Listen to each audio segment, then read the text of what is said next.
Magandang umaga mga bata! Ako nga pala si Teacher Al Faizal Samson. Maaari niyo akong tawagin Teacher Pai. Tara, matuto tayo!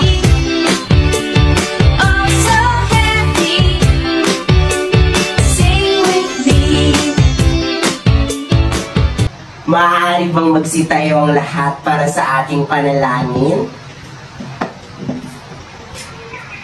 Amen. Magandang umaga mga bata. Magandang umaga po, teacher. Magandang umaga. Ako nga pala si Teacher Al Faizal Samson. Ngunit maaari niyo akong tawagin Teacher Pai. Kamusta kayo mga bata? Okay naman po, teacher. Mabuti na nasa mabuting kalagayan kayo. Maaari nyo bang pulutin ang mga kalat na nasa ilalim ng inyong upuan at ayusin ang mga atay na inyong upuan? Maaari na kayong magsiupo. Salamat, teacher. May lumiban ba sa klase? Wala po. Mahusay kung ganon, sabay-sabay tayong makinig at matuto sa araw na ito. Ngayon mga bata, ano ba ang dapat at di dapat gawin sa loob ng klase? Teacher. Ikaw nga, Wilbert? Teacher, taas ang kanang kamay kung nanaisip sunod. Tama! Ikaw nga, G. Patra? Teacher, makinig po. Tama! Ikaw nga, Jean? Huwag maingay po. Tama! Lahat ng inyong mga sagot ay tama. Maaasahan ko ba ito sa inyo, mga bata? Opo. Ngayon ay may hinanda si teacher na chart. Ano ang napapansin niyo sa chart? Teacher. Ikaw nga, Wilbert? May pulang barn po. Tama. Ano pa? Ikaw nga, G. Teacher, Patra? mga daanan. Tama. May daanan. Ikaw nga, Jean? Mga numero po, teacher. Tama. Ay, ikaw nga, Wilbert? Teacher, may iba't ibang uri ng hayop at may farmer po. Tama. Ngayong araw ay may hinanda si teacher patungkol sa magsasaka. May hinanda si teacher na kanta na dapat niyong kantahin. Ipapatugtog muna ni teacher at pagkatapos kakantahin niyo. Pakinggan ng maigi sapagkat may katanungan si teacher. Okay, teacher.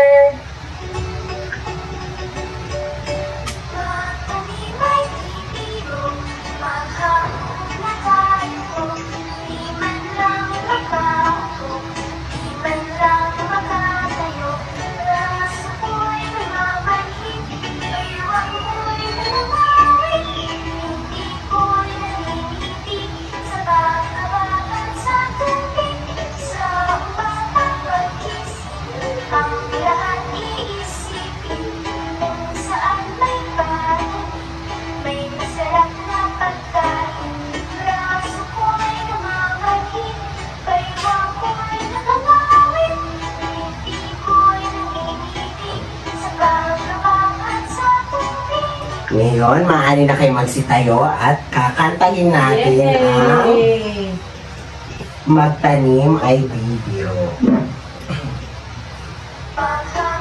Nakayuko, di man lang makaupo, di man lang makatayo. Braso ko'y namamanhid, ko'y nangangawit, biti ko'y namimiti, baba sa tubig. Ngayon ay maaari na kayong magsiupo. Teacher. Ngayon mga bata, ano kaya ang pamagat ng kanta? Teacher. Ikaw nga, Wilbert? Magtanim ay biro po. Tama. Saan nga ba patungkol ang kanta?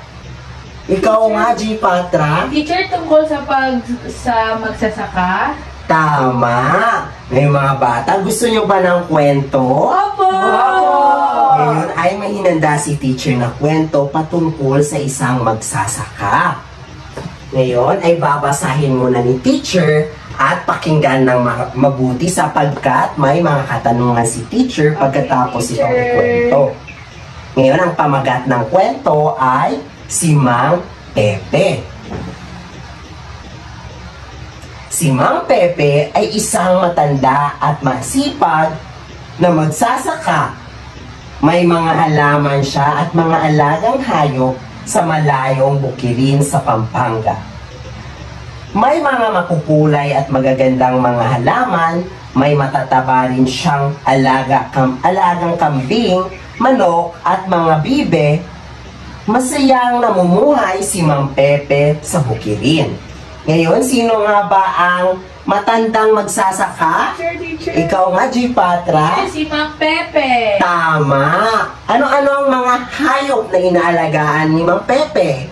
Ikaw nga, Wilbert? Teacher, mga hayop na inalagaan ni Mang Pepe ay may kambing, manok, at mga bibe. Tama! Ngunit, isang araw dumating ang isang malaking pagsubok. Isang napakalaking kalabaw na naligaw sa bukid. Hindi lamang yon, dahil sa mga matinding init ng panahon, ang kanyang 5 kambing ay isa-isang namatay. Nakita ni Mang Pepe ang lahat ng kanyang pagod at pagsisikap, na parang nawala na lamang sa isang iglap. Nalungkot siya ng gusto, ang kanyang mga mata ay puno ng luha. Ano ang nararamdaman ni Mang Pepe nung nalaman niya na namatay ang kanyang hayop at namatay rin ang kanyang mga halaman? Ikaw nga, G. Patra? Teacher, nalungkot siya ng gusto. Tama! Ngunit si Mang Pepe ay hindi isang taong madaling sumuko. Sa kabila ng kanyang kalungkutan at pagkadismaya mula, bungangon ang kanyang pag-asa. Muling kinuha niya ang kanyang gamit sa pagtatanim gaya ng asarol, pala, taya at kariton upang simulan ang pagtatanim. Pinalitan din niya ang mga kanyang mga nawalang kambing at binigyan na ng maayos na tirahan. Unti-unting bumalik ang maayos at malinis na tirahan. Ang mga pananim ay muling dumami at ang mga kambing ay lumaking malusog at mataba. Sa ngayon, masaya na si Mang Pepe, hindi lamang dahil sa kanyang umunlad na bukirin, kundi dahil sa kanyang matatag na puso at di matinag na pag-asa. Ngayon mga bata, ano nga ba ang mga gamit na ginamit ni Mang Pepe upang iunlad ang kanyang pananim? Teacher. Ikaw nga ulit, J. Patri. Teacher, asarol, pala, taya at kariton.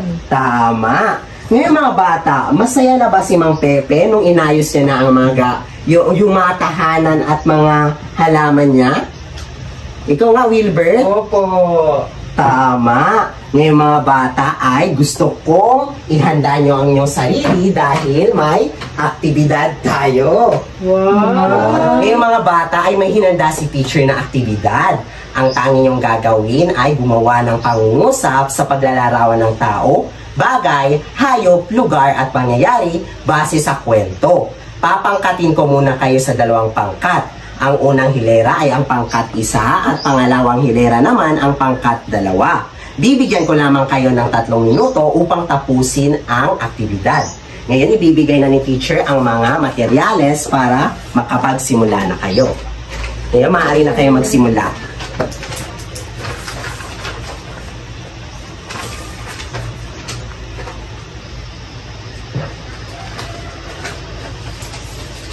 Tapos na ba ang lahat? Malapit na, teacher.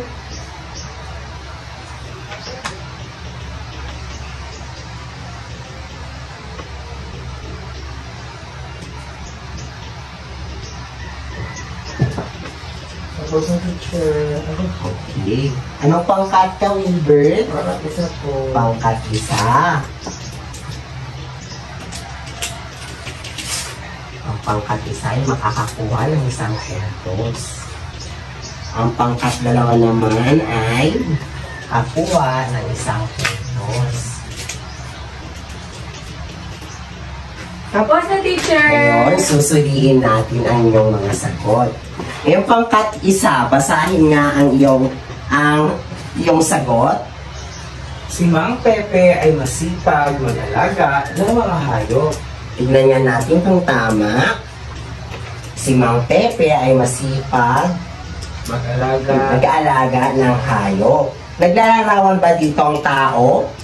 Yes, Opo, teacher. opo, Masipag si Mang Pepe.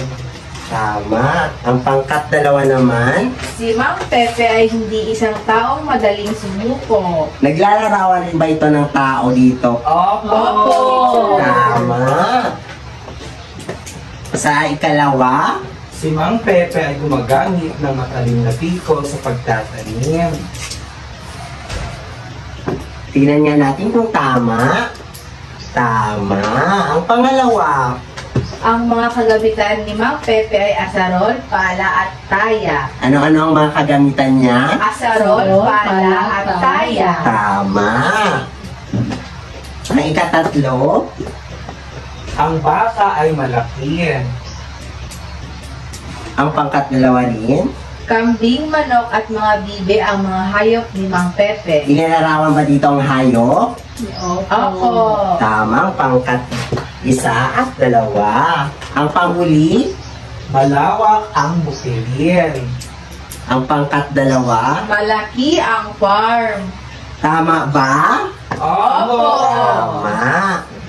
Ngayong mga bata, ano ba ang ginamit natin upang ilarawan si Mang Pepe?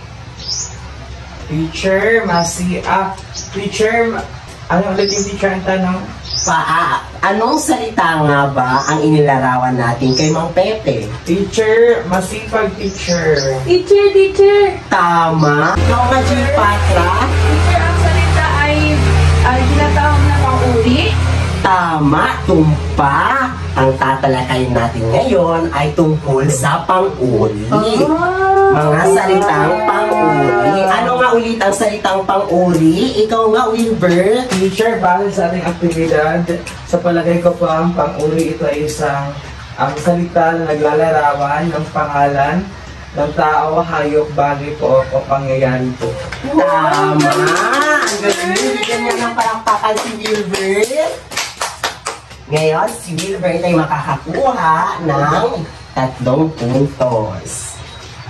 Ngayon mga bata, alam niyo ba na may salitang pang-uri alam niyo ba mga bata, ang paggamit ng salitang pang-uri ay may inaayon sa paggamit ng wastong salita.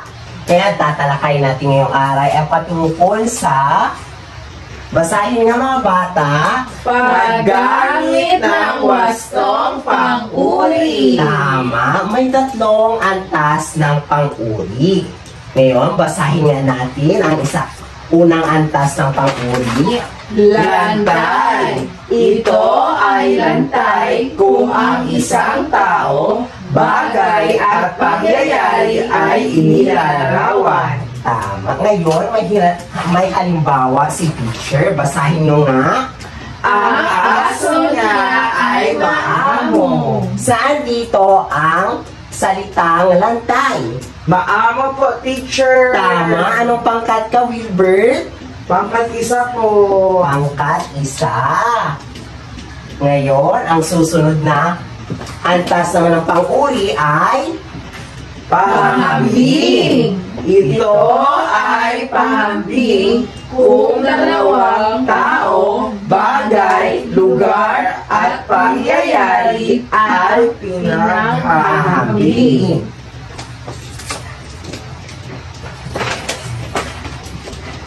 basahin nga, ginagamitan. Ginagamitan ito ng mga katagang mas magkasin kaysa lalo, bigano, gaya, tulad at di masyado.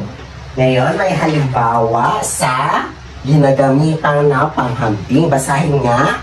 Si Marlo ay mas makulit kaysa kay James. Saan dito ang pahambing na salita? Teacher! Ikaw nga, G. Patra. Teacher Mas! Tama. Ngayon, susunod tayo sa panghuling antas na pang-uri. Basahin nga. Pasukdol. Ito ay pasukdol kung ihahambing ang isang tao, bagay, lugar at pangyayari sa kalahatan o nagsasaad ng kasukdulan. Ngayon, magbigay nga kayo ng halimbawa ng pasukdol. Ikaw nga, G. Wilbert. Si Josh ang pinaka-pogi sa loob ng klase. Saan ang salitang pasukdol doon? Pinaka po, teacher. Tama, ngayon mga bata, upang matiyak ko na nakikinig kayo sa ating talakayan, ano nga uli ang pang-uri? Teacher! Ikaw nga, G. Patra. Teacher, ito ay tumutukoy sa tao, bagay, at hayop. O pangyayari, teacher. Ito ay mga salitang naglalarawan sa tao, bagay, hayop, lugar, at pangyayari. Ano naman ang tatlong antas ng pang-uri? Ikaw nga, Jean? Lantay, pahambing, at pasukdol. Tama, ang tatlong antas ng pang-uri ay lantay, pahambing, at pasukdol. Ngayon mga bata, gusto kong kumuha kayo ng isang buong papel at sagutin ang mga katanungan. Hello! Huwag maingay mga bata. Hey, teacher! Handa na ba ang inyong mga papel? Oo! Ngayon gusto kong basahin nyo ang panuto. Panuto, isulat sa patlang ang titik L kung ang pang-uri ng salungat ay nasa lantay na antas. PH kung ito ay nasa antas na pahambing. At PS kung ito ay nasa antas na pasukdol. Ngayon mga bata, meron naman kayong 3 minuto upang tapusin ang pagsusulit. Tapos na ba lahat mga bata? Opo! Ngayon ay may takdang aralin tayo.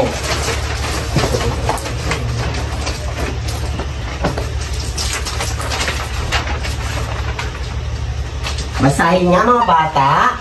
Takdang aralin. Sumulat ng 3 pangungusap gamit ang wastong paggamit ng pang-uri sa paglalarawan sa tao. Ano nga ulit ang takdang aralin natin?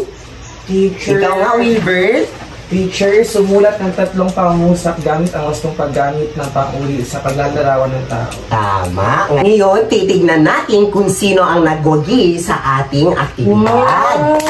Dalawa ng teacher! Tignan natin ang pangkat 1, 1, 2, 3, 4, 5, 6, 7, 8. Nakakuha sila ng 8 puntos. Wow! Bigyan naman ng nice clap ang pangkat 1.